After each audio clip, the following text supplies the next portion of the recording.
Hello, and welcome to the Parent Survival Podcast, from surviving to thriving in your household. My name is Sonia Schwalen, and with me is my beautiful bride, as always, Dr. Sonia Schwalen, pediatric psychologist expert, nationally certified school psychologist. And today we are going to talk about home for the holidays, unwanted guests. No in-laws if you're listening or watching. I'm not talking about you. We're talking about depression, stress, and anxiety, which is really prevalent a lot of times during the holidays. Very good. I like that introduction. Um, so, depression, stress, anxiety, and the holidays tend to always go together. And what I like to do is help families and kids really focus on ways to first understand all that, but then remember that we can also have fun during the holidays and we can enjoy the holidays. And even during the pandemic and the way of the world today, we can find ways to have some peace and joy as well. Absolutely. And it really comes down to really defining what are the holidays about? What do they mean for you and your family? And what do you want to accomplish during the holidays? So, what do we do to really focus on the positive? And how do we really help ourselves, which we're really where it starts, and then our kids really navigate the holidays to where we can all have lots of fun and really enjoy the time that's really there for? Yeah, those are really great questions. So, we've been having this conversation a lot lately in clinic with our kids and our families. And, my number one recommendation is to first just sit down. And I've said this before, but it's, I think, one of my favorite things to say whenever we're talking about our kids is to focus on what you do know, right? Because it's so easy to get anxious and caught up in all the uncertainty and everything that's not going to be the same. And what are we going to do? And that's just natural. So it takes a lot of intentionality and forethought to be like, okay, what do we know is going to happen this year? It might be that we know we're not going to have the gatherings that we're used to. Or we know that, because of different layoffs that happened because of the pandemic, we might not be spending as much money as we're used to spending. And if you can figure out what you do know about the year and then proactively bring your kids into that conversation of, hey, Thanksgiving or Christmas or holidays in general are going to look different this year. These are the things that are going to be different. Yeah. It's like for even for us. I mean, every year we typically go to the Gaylord and enjoy the holiday season there for a few days and whatnot, and we are still uncertain if that's going to even happen.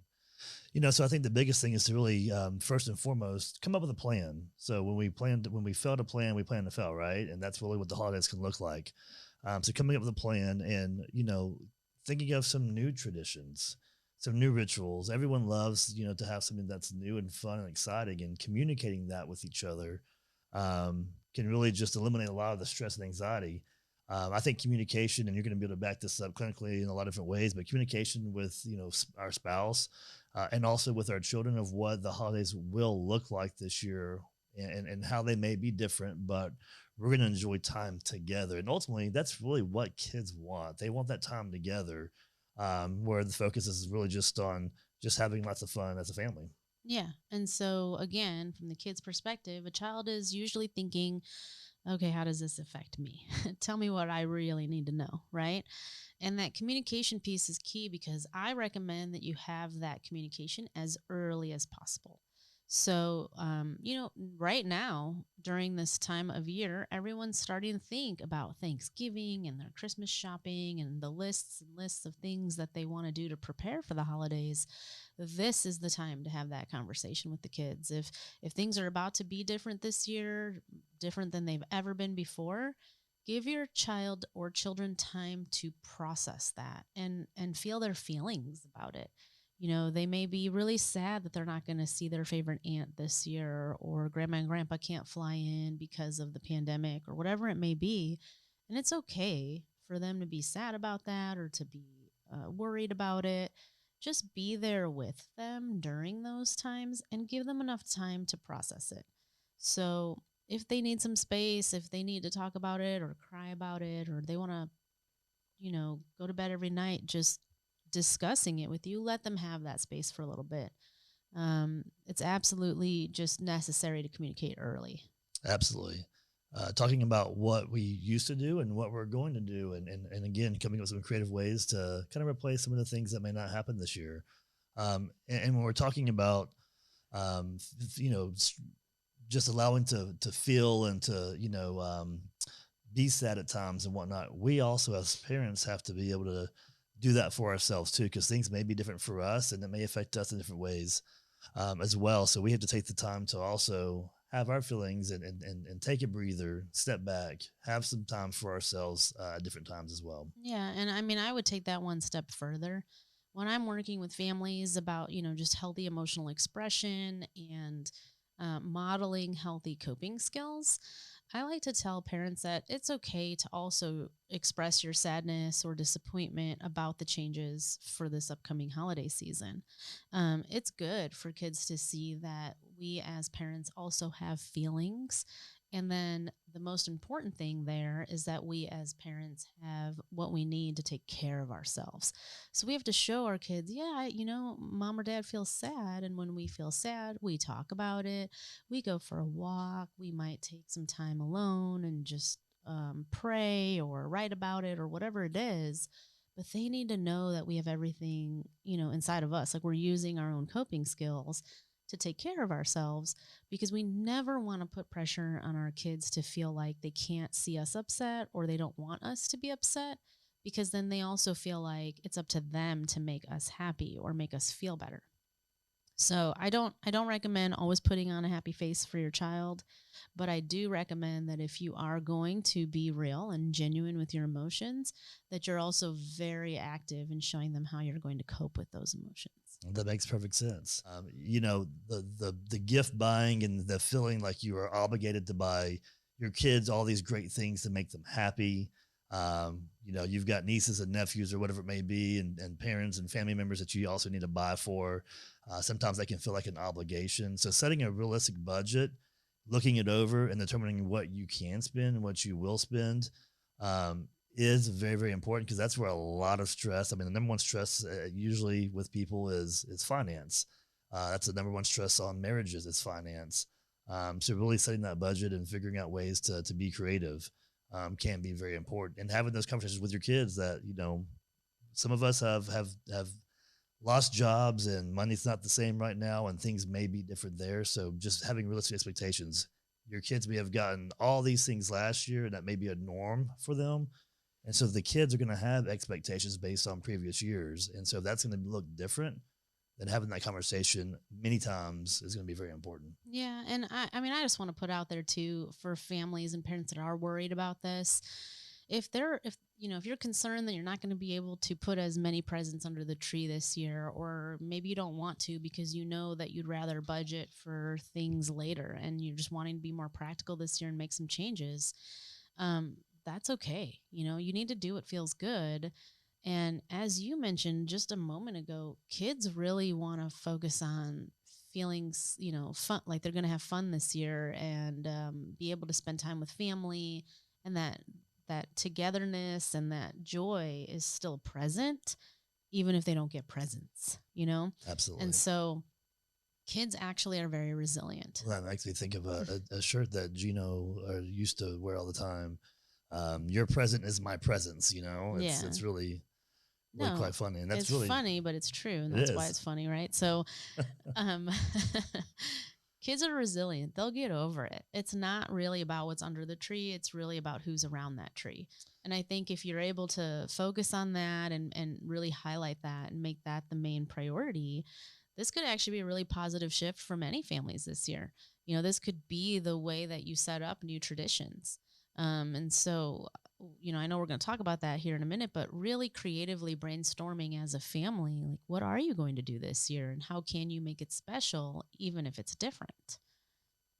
Yeah, so let's talk about traditions and new traditions and what that may look like. So, when it comes to giving gifts, to our kids and whatnot, one thing that we try to focus on every holiday season is us as a family with our kids giving back to other kids and other people in need. And that doesn't even have to be buying gifts. That could be serving in different ways. There's a lot of opportunities that's going to, there's always tremendous opportunities to serve in different ways. in every community. Whether it's buying gifts for those in need, whether it's lending a helping hand, delivering food. There's all kinds of ways to really donate your time and everything else. And kids really love that. And just acts of kindness in general. So you talked about serving with your time or donating things, right? But there's even just get your child to write out or draw a picture or make a card for someone that needs it. Or don't even look outside your home because sometimes we forget that the people inside our home have a need. And there's need everywhere we look. So you can just do a random act of kindness by making your brother's bed or helping your mom in the kitchen, asking her if she wants you to unload the dishwasher. Those little things change character and develop people, our little kids into really great adults for, in their future. Absolutely. And growing up, some of the traditions that I still remember that are just most dear to my heart are the times that, I mean, with my mom, we would bake all kinds of cookies and candy, all kinds of different candies and cookies. And we would actually package those up and give them to teachers and friends and other people out there. And we would bake all kinds of things. And we would, as kids, help. I mean, we'd have all the cookie cutters out, making sugar cookies with all different types of decorations on them and whatnot. I remember making the garland out of the construction paper nonstop and hanging all over the house. Those are fun things that I still remember to this day that kids never forget. And it doesn't take much money to do No. those things either. Nope. It just takes some commitment and intentionality and maybe searching the internet or getting on Pinterest and getting some ideas. But you're right. Those happy memories, those people really remember the way they feel after an interaction versus what was said or what wasn't said. Or what was given or not given. Right, exactly. And so if we're focusing more on just keeping a peaceful and joyful home for the kids during the holidays, no matter what we're doing or not doing, is not really going to be the focus. It's going to be about creating that overall atmosphere of peace and joy. Absolutely. So let's talk about some other traditions. What about going caroling and whatnot in the neighborhood? Yeah, that's an interesting tradition. Like if you're a singing family, go for it. um, Obviously, while you're social distancing and maybe wearing your mask. Absolutely. One thing that I think is also very key with stress, anxiety, depression, and whatnot, and how it just escalates. We see it in clinic. The numbers escalate as far as people calling in during the holidays.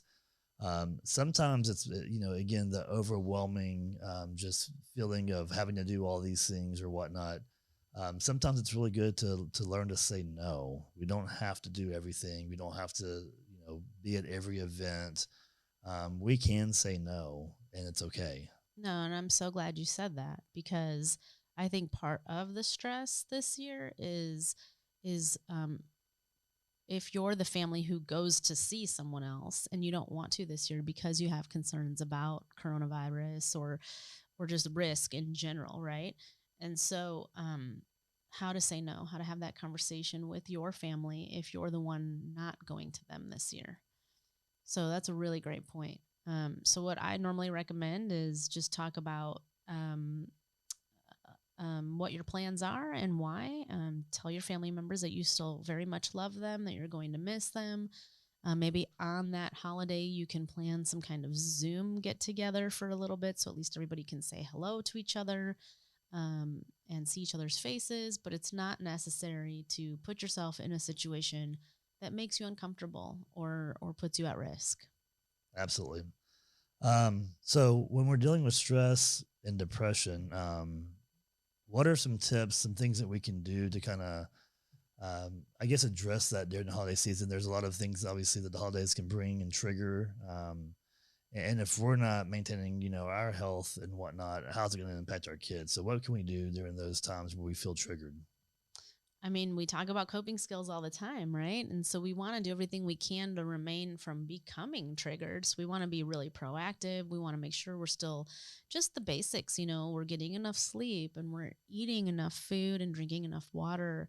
We're getting enough sunlight. I mean, those things are real basic, but they're huge. I mean, if those basics aren't even being met, then we can't really expect that we're going to start feeling better.